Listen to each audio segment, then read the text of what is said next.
Hey, you guys. So now that we have talked about colonization, we have set up the British colonies in America, and we have fought the French Indian War and started a little bit of beef between the British and the colonists. I want to talk about a period known as Revolutionary America. So we're going to talk about the lead up to the American Revolution, and we will talk about the revolution itself in this lecture. All right, so something that's really important for you guys to understand that I think is often ignored in K through 12 education is the idea that the colonists still considered themselves to be British citizens prior to the American Revolution. We have this picture in our head of the colonists being like, we don't need no stinking king. We don't like that guy. We want to be independent. But the fact is, independence isn't really a thought until around like the middle of the American Revolution is when we decide that we want that to be a thing. And so we didn't come into this conflict saying, we're not British, you guys aren't fair. We came into it asserting our Britishness. Um, the colonists at this point in time, they actually have the highest standard of living in the world, and that includes people in Great Britain. We have better land ownership opportunities. We're also going to have a lot more consumer choices. Now, a lot of that has to do with the fact that we're smuggling things, but whatever. We have more choices than other people. So we actually have it pretty good in the colonies. I want you guys to understand that before we start. But after the French Indian War, we're upset. We didn't get the land that we went to war for because remember, we had that proclamation line.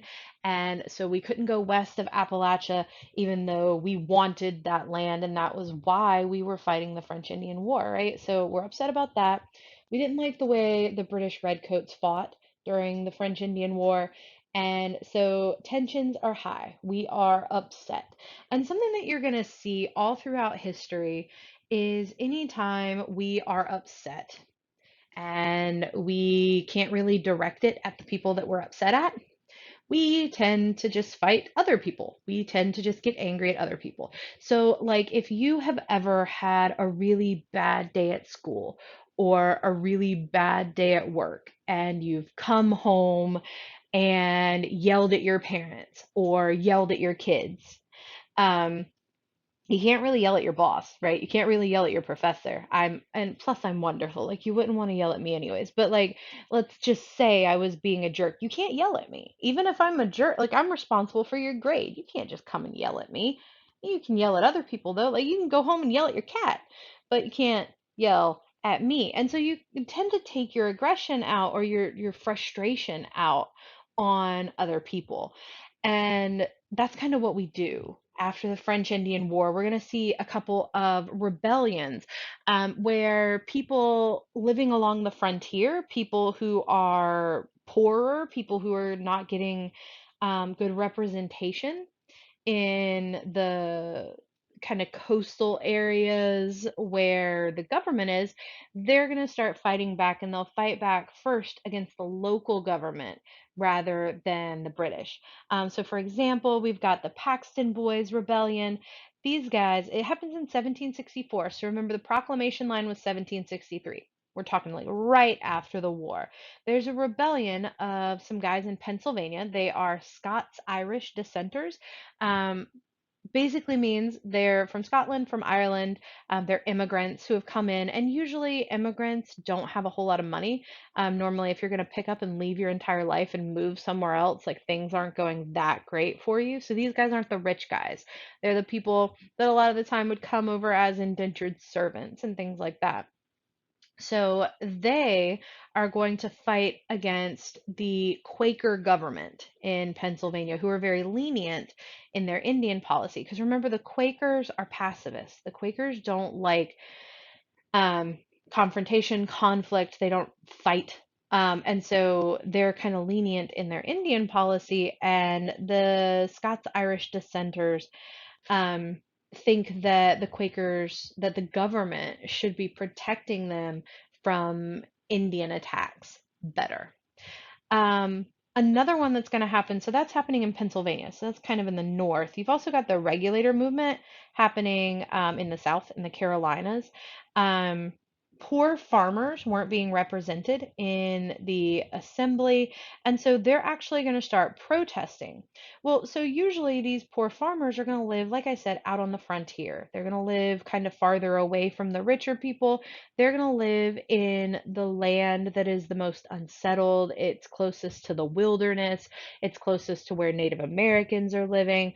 And it's not as settled. Since it's not as settled, a lot of the time there's not going to be any law enforcement. So they're protesting in this area, but there's not any law enforcement. And people who call themselves regulators are actually going to start operating as vigilantes, and they will go and they will arrest the people who are protesting and sometimes even try to like hang them. So these guys, they're not law enforcement. They're not people with any sort of official role in policing the town, but they start doing it. And that is going to end in a pretty big fight between the regulators and the protesters. Eventually, the assembly kind of gets involved. They give them a little bit more representation to kind of quiet them down, but not much really changes in either one of these rebellions. And that's a really important facet of a lot of these rebellions that we've seen. We're going to see a few more, but so we've talked about um, Bacon's Rebellion, right? And remember, Bacon's Rebellion, people were unsatisfied with Indian policy, once again, because it's poor people living on the frontier. And instead of seeing any real change to help the poor people, in Bacon's Rebellion, you kind of see them drawing the race line. They give a little bit more representation and a little bit more, um, some more perks, I guess, to the indentured servants, to the poor white people, but they don't give them much. Really, what they give them is somebody to hate. And so, in all of these rebellions, there will be a little bit. There will be a little bit of give so that the people think that they're getting their way, so that they think that they're getting helped, but really it's not giving them much. All right, so during this period before the American Revolution, there's something implemented called salutary neglect. So this is something that we see from the very beginning of settlement in the British colonies, from Jamestown onward. Colonies are kind of governing themselves, right? They're left to their own devices. So the idea of salutary neglect is one that says leaving the colonies to run their own affairs without a whole lot of interference is going to produce more wealth and commerce and cause less friction. Basically, it's better for everybody if we just leave them alone. Because the idea is to make money. That's a concept called mercantilism. Mercantilism says that colonies should be profitable. As long as the colonies are profitable, we keep the idea of salutary neglect. We leave them alone, they make us money. Sometimes they're going to be smuggling stuff, they're going to be doing stuff that they're not supposed to, but that's fine. As long as we're still making money, we don't really care. Now, the British passed some navigation acts. These were supposed to ensure the concept of mercantilism. But since the colonies were already profitable, they just get kind of thrown by the wayside. But I want you to understand the navigation acts existed before the French Indian War, before the American Revolution. The navigation acts were in place, and they were designed to collect taxes and make sure that the colonies were profitable for Britain. After the French Indian War, the colonies were no longer profitable. Now, this is largely because of William Pitt and the British strategy of winning the French Indian War. The British go deep into debt to overwhelm the French, and they're going to ask the colonists to foot the bill. The colonists don't like that. The colonists feel like they shouldn't have to pay the bill. They didn't have any voice in deciding what to do, so they shouldn't have to pay for what was done. So, what we're going to see at the end of the French Indian War, we're going to see the end of salutary neglect. We're going to stop leaving the colonies alone. So, we're going to start enforcing the Navigation Acts and trying to collect taxes that already were on the books so that that war debt could be paid. When we end salutary neglect, the British are going to start using something called writs of assistance. These writs of assistance are basically search warrants, and they're used to go and search usually ships, but the idea is to reduce smuggling and help enforce the Navigation Acts. Remember, these Navigation Acts already existed. George Grenville, Prime Minister of Britain at the time, and King George III, the King of Britain at the time. There's a lot of Georges, you guys. Let me just warn you ahead of time. George Grenville, King George, George Washington, everybody's George. So these two Georges, though, they're going to come to the idea that they're going to end salutary neglect. We're going to use the writs of assistance. We're going to enforce the Navigation Acts, and Britain will be able to pay off its debt. What they don't foresee is the pushback of the Americans. So the writs of assistance, like I said, they're basically search warrants, but you don't have to have any sort of probable cause to issue them. So, for example, today in the United States, in order for you to be legally searched, either you have to consent to that search or there has to be a search warrant. In order to get a search warrant, you have to have something called probable cause.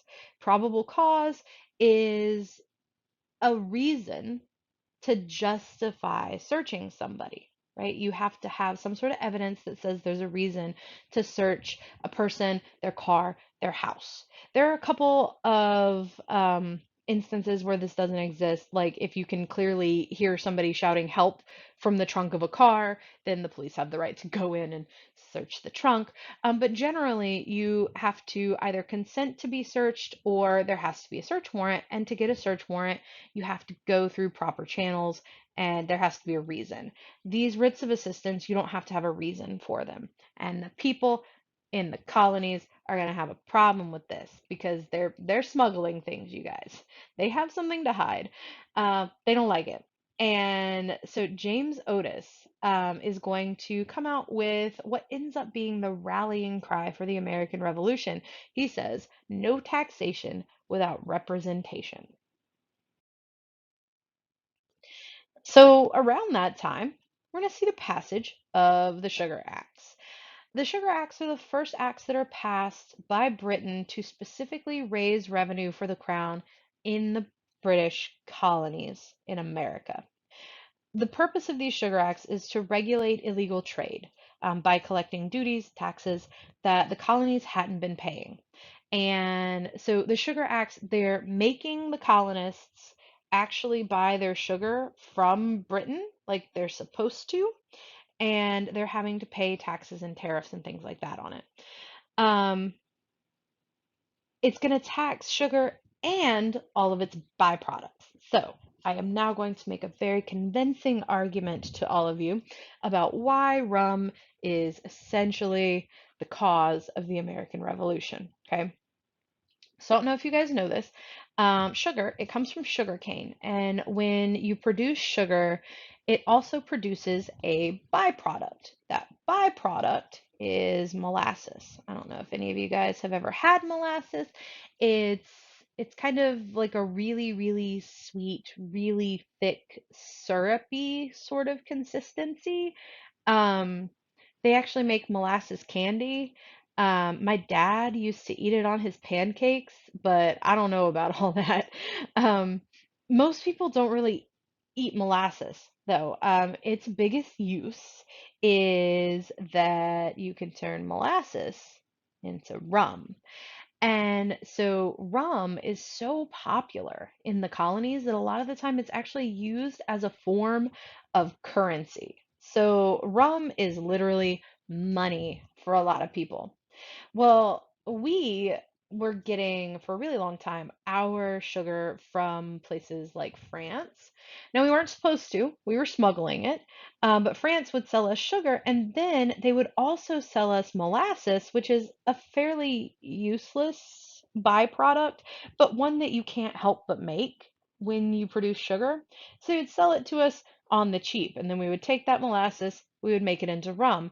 Well, when the Sugar Acts start to be enforced, not only are we having to pay for our sugar, we're paying more money for that, but we're also paying more money for molasses, which leads to a shortage or higher price of our rum.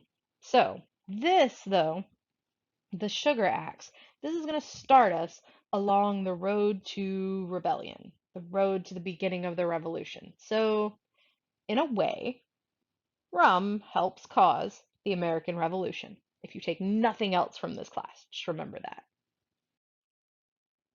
All right, so let's get into some of the acts that the British are going to pass and some of the reactions that you're going to see from the colonists. What you need to understand about this time period from the end of the French Indian War to the beginning of the American Revolution is it's like a push and pull. All right. It's like it's a tug of war. And so for every time the British do something, every time they pull on that rope and bring it to their side, there's going to be a tug on the other side from the colonists. So you'll have a British action and then you'll have colonial reactions to that, right? So first, we've got the Stamp Act. The Stamp Act is passed in 1765. It's passed to support new forces in the colonies. So here's the thing. Not only are we now having to foot the bill for the French Indian War, but we're going to have to pay money in the form of a tax for British soldiers to come to the colonies to protect us. But you guys remember we didn't really like the way that the British soldiers did business, right? We don't want these guys here. And so we already don't really like the idea of this tax because we don't want these forces. The Stamp Act is going to be applied to all published and written materials. So this isn't just a stamp like a stamp on a letter. You guys, this is you have to have a stamp on marriage certificates, birth certificates, house deeds, any sort of land sales. You'd have to have it on newspapers, any sort of publications, books, even playing cards. And so, whereas the Sugar Acts, people that didn't like the Sugar Acts could just not buy sugar, right? You could just no sugar, no molasses, no rum. I don't like the tax, I'm not going to pay it. With the Stamp Act, you're going to have to pay it because I mean, people are born, people are die, you have to buy land, like you're going to eventually have to buy something that's a printed material. And so this is the one that really gets us going. This really makes us mad. Another thing that you're going to see is the Stamp Act is going to try offenders in these courts called admiralty courts. Admiralty courts only have a judge, they don't have a jury. Most of the admiralty courts that you're going to see are going to be located in places like Nova Scotia, which is in Canada. It's far away. That's the point. It's far away, it's cold, nobody wants to go there. You've only got a judge, and it's a British judge, and he probably doesn't like you very much because you're a colonist. So we think that these trials are unfair. Um, so we're really, really mad about this. Now, you do, though, need to understand that the British weren't doing this just to be jerks. They passed this Stamp Act with the intention of sending new forces to the colonies because they're their colonies, right? They're going to go and they're going to protect them because they're ending salutary neglect. They're going to start sending people in. And it's not like they're just pulling something out at random. They're not taxing the colonists in a way that the British weren't taxed themselves. The Stamp Act had actually existed in Great Britain for a long time. It was actually a much heavier tax in Great Britain. And so when it's passed, everybody kind of thinks this is we have it, we deal with it. So why wouldn't the colonists be okay with it? The colonists, though, are livid. And so a lot of the time, we're going to see a couple of different reactions to a British action. You'll see a more localized one and then a bigger kind of colony-wide reaction. So we're going to see that with first the Virginia Resolves and then the Stamp Act Congress. So the Virginia Resolves are written by a guy named Patrick Henry. Patrick Henry later on gets really famous for saying, "Give me liberty or give me death." Right now, though, he is in Virginia and writing these resolves. 5 out of 7 of them are going to be adopted by the House of Burgesses. A couple of them are too radical, and they're a little bit too close to treason, and so they reject a couple of them. But the biggest thing that you're going to see come out of the Virginia resolves is a non-importation agreement. So in the Virginia resolves, it says we're not going to import from Britain until they repeal this Stamp Act, and that is going to spread to the rest of the colonies. They're going to meet in the Stamp Act Congress. Now, only 9 out of the 13 colonies are going to be present at the Stamp Act Congress, um, but they get together and they're basically what happens every time we get really, really mad, we have a meeting because that is what we love to do when something's going wrong or when we need to figure something out. We love to have a good meeting that could have been an email. And so we're going to have that meeting and then we're going to write something. So we think of the only big declaration that we think of is the Declaration of Independence, right? There are going to be a few declarations before that, though. Every time we have one of these big meetings, we're going to declare something. So the Stamp Act Congress is going to come out with the Declaration of Rights and Grievances. And the good thing about all of these declarations is in the name, it tells you what they did, because otherwise it would get really confusing, right? Having to remember all these declaration names. The Declaration of Rights and Grievances, it literally lists our rights as British citizens and the issues that we have with the way Britain is treating us. It's also going to distinguish between two concepts: legislation and taxation. All right, so this gets a little bit complicated, but essentially, the idea is that a tax can be either okay or not okay. Right, so the British Parliament has the right, according to the Stamp Act Congress, to pass legislation. Okay, so this is okay. Legislation is something that helps regulate the empire. That's different than taxation. Taxation is just raising money for stuff. Legislation helps the British Empire function correctly. Taxation makes money for stuff. We're also going to talk a lot about the idea of no taxation without representation, and George Grenville is going to come up with a response called virtual representation. The idea of virtual representation basically is that the colonists might not be able to vote for the members of parliament, but they're British citizens, and other British citizens in Great Britain are casting their votes. So they're basically voting. As long as British people are voting for Parliament, then the British people in the colonies basically have a vote. The colonists aren't going to go for that one, though. So, one of the biggest things to come out of the Stamp Act and the colonial reaction to it is a group called the Sons of Liberty. All right, so these guys are led by Sam Adams. Sam Adams is the ultimate pot stirrer. All right, his entire goal in life during the Revolutionary period is to do ridiculously extra things to keep the British on their toes. All right. Um, so pretty much any time something big is happening in revolutionary America, our boy Sam Adams is gonna be there. So for the Sons of Liberty, what they're going to do is they're going to violently enforce non-importation agreements. All right. So if you have colonists who are importing from Britain, even though they're not supposed to, they're going to do things like tar and feather them. And that doesn't sound that bad, right? You just get something kind of sticky poured on you, and then put a bunch of feathers, you look like a chicken, and then like you take a weird bath later on, and that's the end of it, right? But one thing that a lot of people don't understand about tarring and feathering is tar, for it to be that sticky consistency, it has to be really, really, really, really, really hot, right? Tar is not liquid unless it's really hot. So you heat it up and you pour it on somebody. So now you've got what, second and third degree burns all over their bodies. Some people are going to die from shock before they ever get feathered.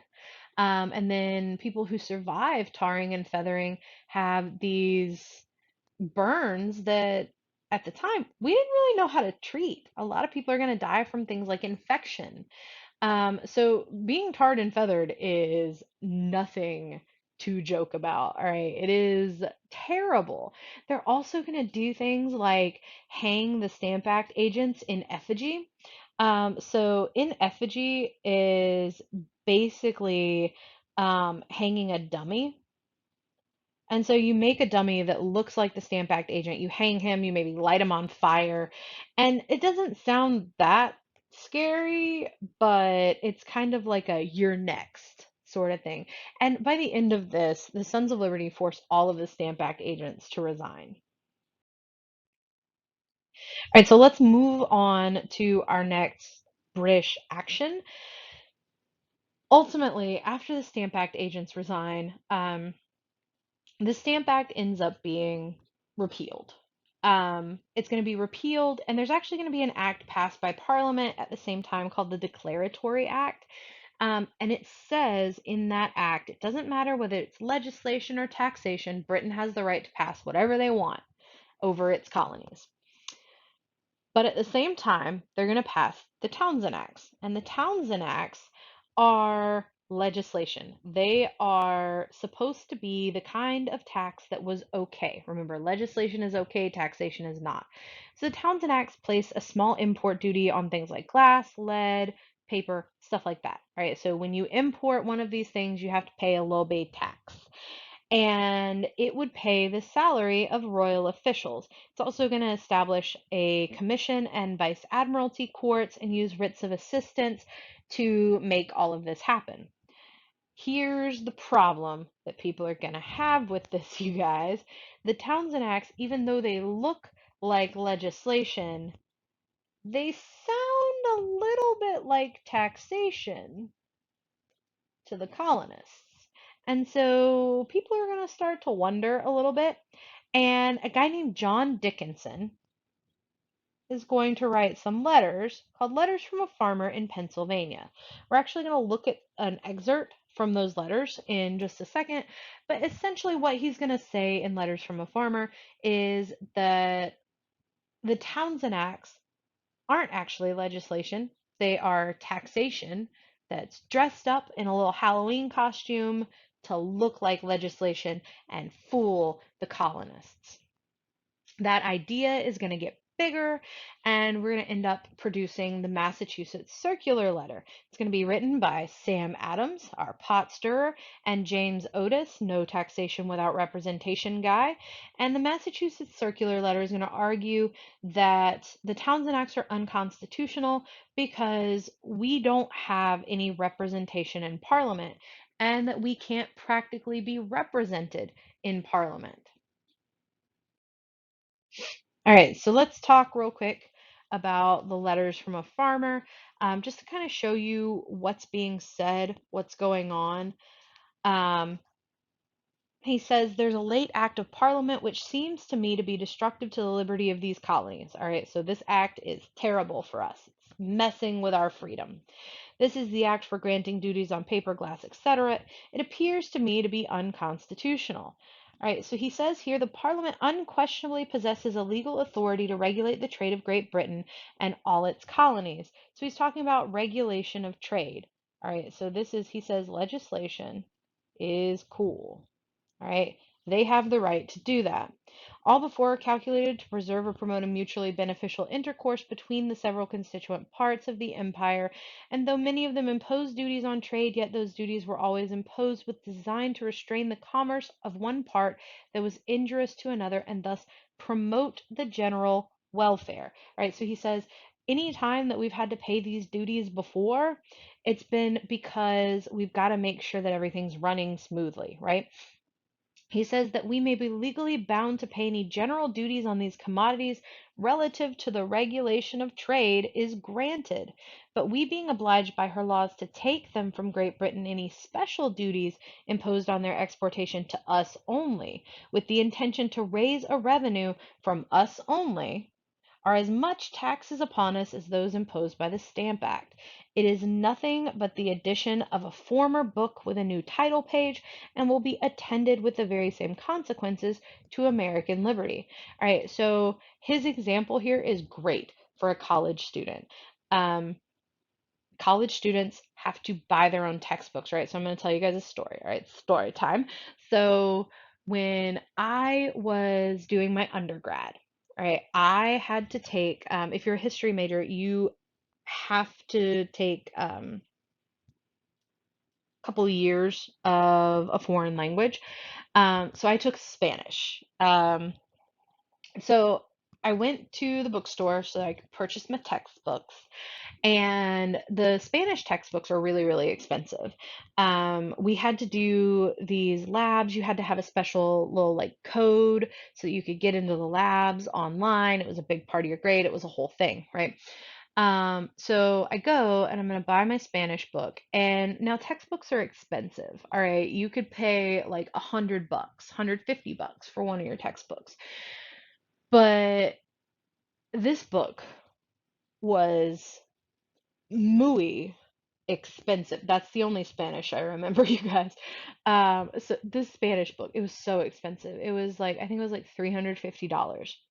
And so I go and I'm about to buy this Spanish book. I realize it's $350 and I was like, this better speak Spanish for me. Like, why is this so expensive? And the guy that was checking me out, he was like, well, so the good thing is you have to take a bunch of Spanish.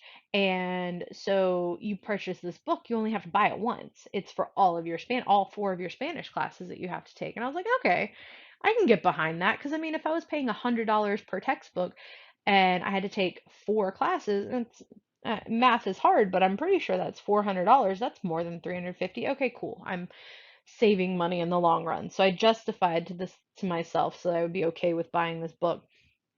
So about a year later, I've taken two of my Spanish classes. I go and I'm buying my textbook and all of these different books and buying all this history stuff. And then the guy's like, well, you need a Spanish textbook. And I was like, no, no, no. I've already taken a year of Spanish and I have my Spanish book already. I don't need to buy that. And the guy was like, yeah, well, see, what happened was, which is never a phrase that you want to hear. All right, never. He was like, so there's a new edition of the Spanish book and you have to have it. And I was just like, has Spanish changed in some way that I am as yet unaware? Like, why do we need a new Spanish book? I was like, I'll just use the old one. I'm pretty sure Spanish is the same. And he's like, no, you have to have it because you have to have that code. And so you need a new code for this new Spanish book. So another $350 later, I go home. It's the new edition of the same book. I think it was like the fifth and sixth editions or something. So I get home and I place my new Spanish book next to my now very expensive paperweight full of words that I don't understand. And you guys want to know what the difference was? I'll tell you, because I mean, you can't tell me no, because I'm recording this. So, um, the difference was there was a new introduction. It was about 2 pages and it was written by some guy talking about how great this Spanish book was. Everything else was the same, just 2 pages later. That is how I imagine John Dickinson and the colonists felt about the Townsend Acts. Everything was the same, all right? It's basically the Stamp Act, but they dressed it up and they just changed a couple of pages, all right? So we're really upset. We're getting kind of keyed up. So as we get madder and madder, as we've got the Stamp Act and the Townsend Acts, we're going to see New England especially being a hotbed of political activity. And within New England, Boston is really where a lot of the tension and the animosity is at. And so as troops are being sent into the colonies, tension rises. And so the Boston Massacre, which you guys are going to read about, do a little primary source activity on, is going to be the tensions kind of coming to a head. British soldiers are going to fire on a crowd and they're going to kill or wound 11 people. Um, Now, I want you to think about what a massacre is, right? And what it conjures up in your mind. When you think of a massacre, you don't think of 11 people on the ground shot. I think like five of them died. Most of them didn't even die there, they died later on. That's not what you think of. You think of bodies everywhere, blood, bodies littering the ground. And so we call the Boston Massacre, at the time, we call it the Boston Massacre very, very purposefully. And that's because the idea of it being a massacre is going to be used by our good friend Sam Adams as propaganda. Now, after the Boston Massacre, everybody kind of takes a step away and thinks about what they've done because people have actually died. And so you're actually going to see it's kind of like the calm before the storm, but you're going to see a period of relative peace and calm after the Boston Massacre. Sam Adams, though, he knows that this isn't the end of it, and he wants to make sure to keep opposition alive. And so he's going to do that through the committees of correspondence. It's an interchange of letters. They're going to spread propaganda, especially about the Boston Massacre, and they're going to keep British opposition alive. When you guys do your primary source, it's a crime scene investigation of the Boston Massacre. You guys are going to look at some of the evidence that we have from the massacre, and you're going to try to decide who was at fault. Um, Ultimately, there's not a right answer because we don't know. So you're going to use your detective skills and make an argument based on primary source material as to who you think should be blamed. After the Boston Massacre, though, the next big thing that the British are going to do is they're going to pass the Tea Act. Right, so this is where we have a lot of feelings, right? This is the thing that most Americans know about, the Boston Tea Party.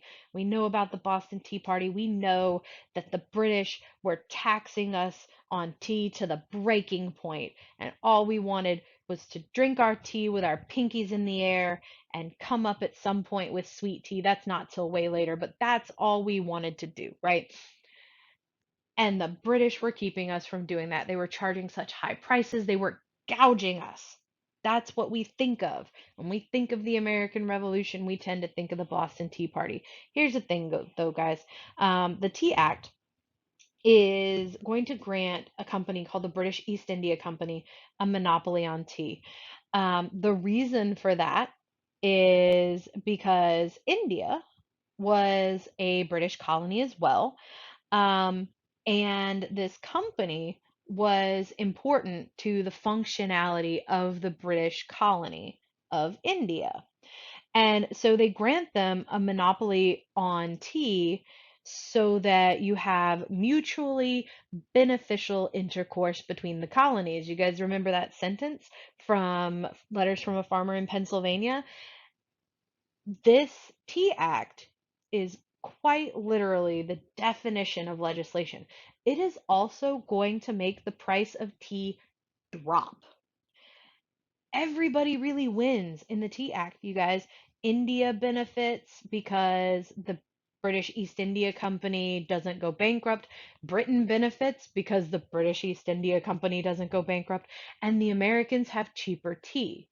but that's not what we see when it happens. It's the tea under the Tea Act is even cheaper than smuggled tea. You guys, it is so dirt cheap, but we are mad because at this point it is the principle of the things. And so the Sons of Liberty, remember I told you guys, our boy Sam Adams is going to show up anytime there's any big activity. He was here, he was here. The Sons of Liberty are going to dress as Indians to dump 342 chests of tea into the harbor. So, a couple of things that I didn't understand when I was little and dumb. Um, First thing, the reason that they dressed as Native Americans, they weren't actually trying to frame the natives. They didn't think that anybody was going to believe that they were Indians. The best answer that I have for you guys as far as why they dressed as Indians is because there was not a spirit Halloween or like a costume shop for them to go to and easily get like clown costumes. So they dressed up as Native Americans. The other thing that I did not understand as a dumb child was the tea wasn't usually in tea bags. Now some of it might have been in bags. There were different kinds of tea. Um, Big thing though, the Boston Harbor wasn't turned into tea. Um, there's a cartoon that I remember watching from Schoolhouse Rock, and in it, the harbor turns to tea, and I thought that was what really happened. So just in case you didn't realize, that's not what happened. Um, the tea may have been in bricks like this. This brick is super cool. Look how huge that is. I want a tea brick. I've never gotten my hands on like a historically accurate tea brick. I want one really bad. So it may have been in bricks. The colonists tended to prefer loose tea leaves. There were some in bags, just kind of not the bags that we think of today. One of the reasons, though, that they were particularly angry about the Tea Act is because they didn't really like the tea that was being brought over. So a lot of it was green tea and stuff like that. All right, so after the Boston Tea Party, the British are just done with our shenanigans. You guys, they are livid. And so they are going to pass what we refer to as the Intolerable Acts. These are passed in 1774 on the eve of the American Revolution. So the Intolerable Acts include a bunch of different stuff. There's the Boston Port Act, which is going to close the Boston Harbor. The Massachusetts Charter is going to be revoked, and they're going to have a royal general come in. You're also going to see the Quartering Act, where the British soldiers coming in are going to be housed with colonists. Um, we're really upset about all of these things, you guys. And so, first, you're going to see the passage of the Suffolk Resolves. This is the kind of smaller reaction, the one that gets the ball rolling. The Suffolk Resolves are going to agree to end all trade with Great Britain. And then you're going to see that get big. It's going to blow up, it's going to get huge, and we're going to meet in the First Continental Congress. That's supposed to say 12 out of 13. There are 13 colonies, not 12. Sorry. I could go back and edit this, but instead I'm just going to draw on it because it's seems like a lot. So we're just going to change that to a 13. It's fine. The First Continental Congress, 12 out of the 13 colonies are going to meet. Georgia is going to be the only one that doesn't show up. In fairness to us, though, we were the youngest colony. We were the ones who had been under royal control already for the longest period of time, so we were less apt to disagree with Great Britain. But we meet in the declaration, or we meet in the First Continental Congress, and we're going to come out. Remember, anytime we have a big meeting, we're going to have a declaration, and this one is going to be the Declaration and Resolve. So the Declaration of Rights and Grievances listed all of our issues. The Declaration and Resolves basically says, hey, you guys haven't addressed any of these issues. You've actually made things worse.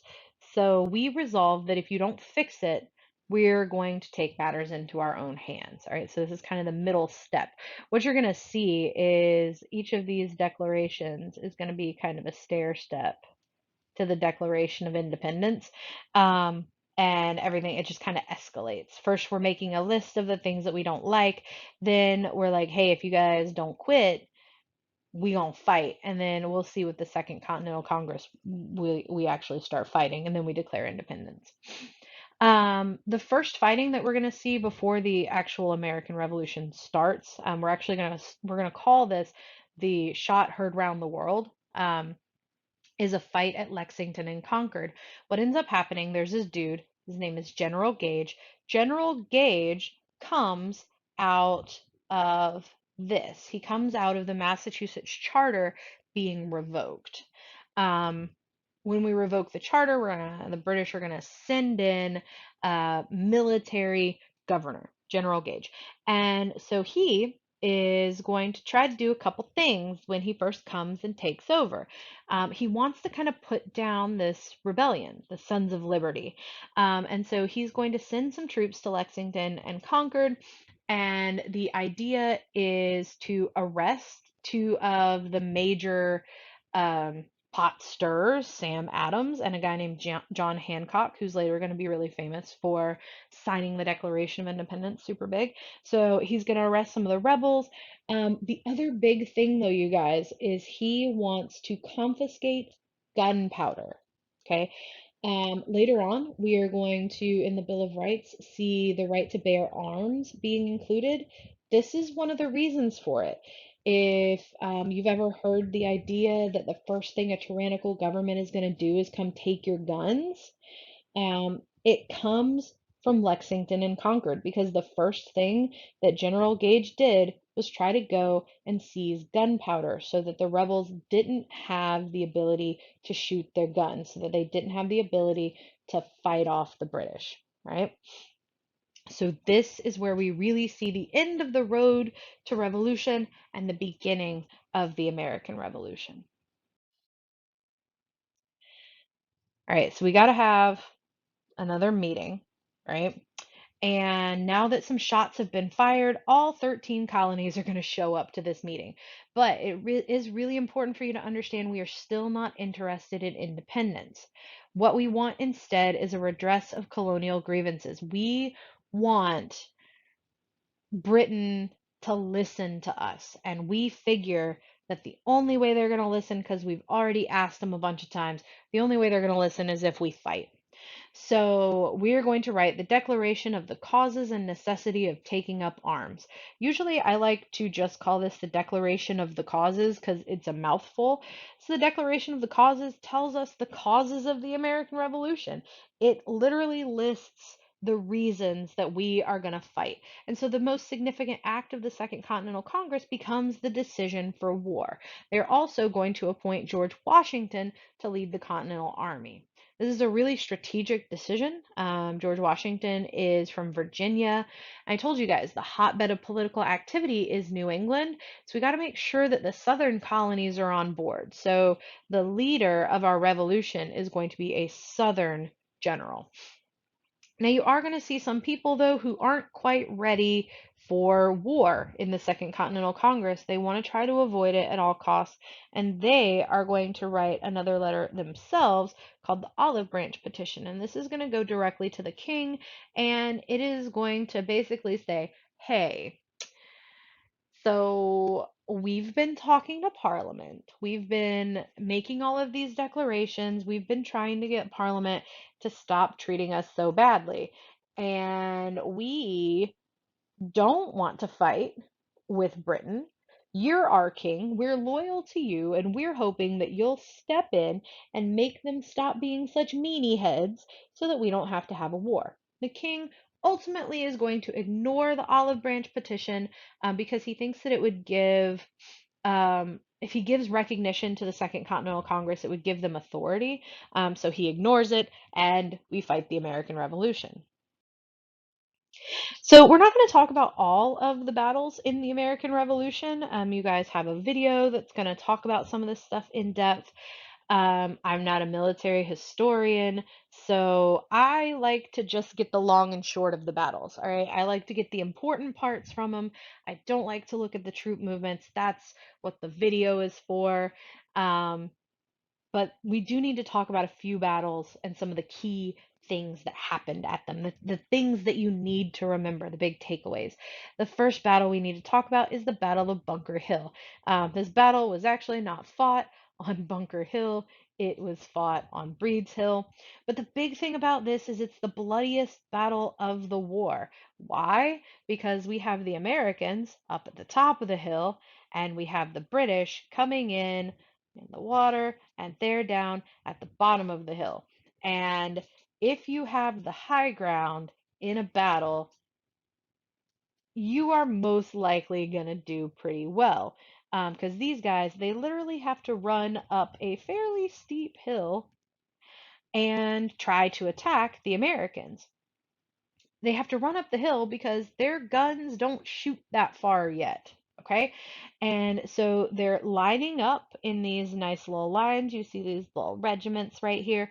So these guys, they're all lining up and they just run and try to make it up to the top until they get close enough to shoot the colonists.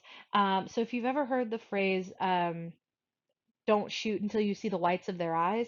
That comes from this particular battle. The colonists up at the top, they're doing really, really well. They're repelling the British. There are too many British soldiers, though, for the Americans. They end up starting to run out of ammo. That's why they start to say, don't fire until you see the whites of their eyes. That way you make sure that you're taking somebody down with your bullets.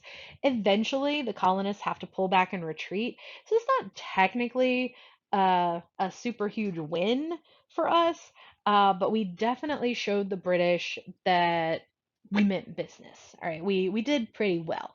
And so as a result, the British are going to officially proclaim the colonies in rebellion. All right, so there are two major groups of colonists. All right, so I need you guys to understand these are both colonists, okay? All of them. So the colonists are fighting the British. The ones who are fighting the American Revolution, they're fighting the British soldiers, but they are also fighting other colonists, all right? Because not everybody agrees in fighting this war. So you're going to have loyalists, they're also called Tories, and you're going to have patriots who are also called Whigs. The patriots are the ones who are here for the fighting. The loyalists are loyal to Great Britain, okay? Loyalists are typically going to be conservative, educated, wealthy, and older, while the patriots are usually liberal, uneducated, lower class, younger people. All right, now this isn't all of them, this is typically, all right? And so what you're going to see with the loyalists, conservative in this case, it doesn't mean like conservative and liberal like we think of it today. Conservative means basically that they are trying to conserve the way things are. Liberals are trying to change the way things are. All right, so these guys don't want change. Usually they're going to be pretty educated and wealthy. Um, that's because if the status quo is working for you, if you already have money, if things are going well, you don't usually want it to change, right? And a lot of the time they're going to be older. You're going to see this a lot throughout history, especially like during the civil rights movement in the second half of US history. You'll actually see a lot of African Americans who are very conservative, who don't really want to be active in the civil rights movement. And most of the time they're going to be older and they don't like the speed of change. So like for example, my mom, until she died, had a flip phone. Um, so she was mostly blind. And so she had this flip phone that she had had forever, but she couldn't text. because she couldn't see the keys on her phone, and she could kind of by feel figure out the numbers well enough to be able to speed dial. So she could like call me, but a lot of the time she would call me when she meant to call my sister because my sister was the speed dial number over. It also meant like if something was wrong or if she just wanted to talk to me, she couldn't just text me and be like, "Hey, are you busy?" And so I would get calls in the middle of class with my mom being like, "Hey, what you doing?" And I'd be like, "I'm in the middle of class, mom." Because I obviously, if your mommy calls, like you got to answer, right? Even if I was teaching, I'd be like, "Hey, mommy, what do you need?" Um, and so half the time she'd be like, "Oh, are you teaching?" Like, yes, that's what I do during the day, mom. I teach. So I got her a a touchscreen, a smartphone. It was like I think it was like a Samsung Galaxy S8 or something, 7, I don't know. But I got it for her because it had Google Voice Assistant. And so I gave her this phone. I paid like $700 or $800 for it, and I give her this phone. I'm all excited, and because I mean, it's always really great to be able to like give your mom something because she gave so much to you. So I was like, "Here, mommy, this way you can." She would be able to text. She could just, you know, tell her phone what to text me, and she'd be able to use the internet. She could Google stuff, you know. And so I was really, really excited. I gave it to her. 2 days, you guys. She lasted 2 days before she called me from her flip phone and told me that she had gotten rid of the smartphone because the Google wouldn't listen to her.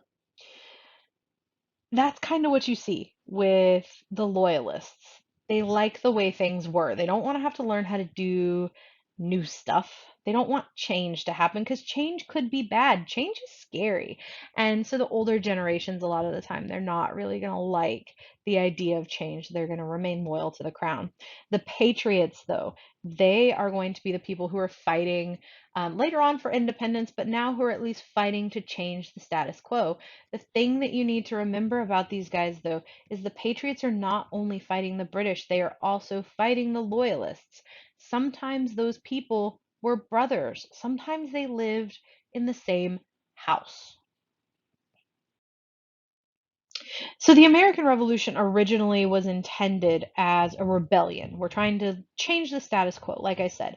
We're not trying for independence. But as the fighting progresses, we're going to see the circulation of some ideas. They're called Enlightenment ideas, and these are going to encourage changing the goals of the war.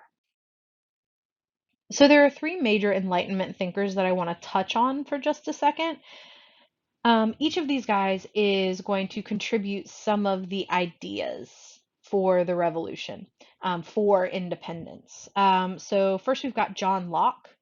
Um, John Locke, this guy right here, he is going to say that people created the government to protect the natural rights that everybody has of life, liberty, and property. All right, later on, Thomas Jefferson is going to slightly maybe plagiarize just a smidge in the Declaration of Independence. He's going to reword it a little bit. He's going to say that we have the right to life, liberty, and the pursuit of happiness. Um, so Locke is highly influential in these revolutionaries' thinking. So is a guy named Jean-Jacques Rousseau. Rousseau was really interesting because he didn't really like government very much. He advocated kind of a return to nature. So we're going to kind of pick and choose what we like about what Rousseau says. The thing that's really going to resonate with Americans in the social contract is that he argues in favor of government by the people. He says that the people give up some of their individual rights to the general will of the majority. And if the general will of the majority isn't being met by the government, that government should be taken over and overthrown. Then you've got Thomas Paine, the original T. Paine. So Thomas Paine is going to write a pamphlet called Common Sense. This is hugely important to the course of the revolution. Common Sense is propaganda in favor of independence. So he's the one that's writing, out of these three guys, he's the only one that's writing specifically for the American Revolution. He says in this that Britain's colonial policies are inconsistent, which is fair, and that Americans had a sacred mission to declare independence and break away. We're actually going to see this a lot, the idea of a sacred mission. Anytime we're doing something kind of shady, we tend to justify it by saying, the Lord said we should do it. You know why, you guys? Because you can't argue with the Lord. And so people are going to take this at face value. They're going to say, oh, God said that we have this mission? Okay, let's do it. And so on July 2nd, 1776, we are going to declare independence. Now, the Declaration of Independence is actually proposed by Richard Henry Lee in June. It's written by Thomas Jefferson, and it is officially signed by everybody on July 4th, which is why July 4th is Independence Day. In its preamble, it says that we have the right to life, liberty, and the pursuit of happiness, and it also has the idea that all men are created equal. Now, we do have to kind of take this with a grain of salt. Have you ever seen like where there's a little asterisk on something and then down at the bottom it's like, just kidding, not really? That's kind of what happens with the idea that all men are created equal. We're just going to ignore the fact that we have slavery and that people are literally in bondage. Now, there are some people that are going to advocate for freeing the slaves during the American Revolution, and they're going to see kind of the inherent hypocrisy in saying that all men are created equal and then enslaving some of them. But ultimately, we're not going to see the end of slavery until after the Civil War. You're also going to see in the Declaration of Independence a list of 27 colonial grievances. Um, I do want to touch on going back to the concept of slavery for just a second, though. There is an original draft of the Declaration of Independence where Thomas Jefferson goes on a tirade against the king for the propagation of slavery.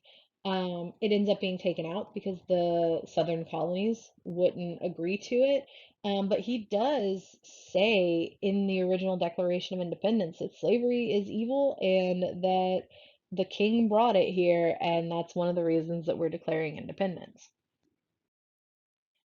All right, so then we've got some battles and we've got the end of the war. Um, the battles that we need to concern ourselves with. First, we've got the Battle of Trenton. The Battle of Trenton, this is a painting of the Battle of Trenton. It's obviously, this was George Washington, not Darth Vader. But in this, George Washington crosses the Delaware on Christmas night to fight Hessian mercenaries. This was kind of unprecedented at this point in time. Usually, we did not fight on major holidays. We're going to see that all the way through World War One. There are instances during World War One where on Christmas the Germans on one side, and I think it was the French in the example that I've seen, they're celebrating Christmas in the trenches, and they actually stop fighting and play some games and eat food and stuff together in the middle of what the next day was going to be their battlefield. So this is something that we don't normally do. We don't normally fight on holidays. They're going to take that entire Christmas, though, to get to the other side of the Delaware River and win this fight. Um, One of the most important battles that we will talk about in American history, maybe in world history, is the Battle of Saratoga. The Battle of Saratoga is going to be where the British try to capture New England. They are unsuccessful. When they are unsuccessful, um, when the colonists win this battle, it becomes one of history's most decisive battles.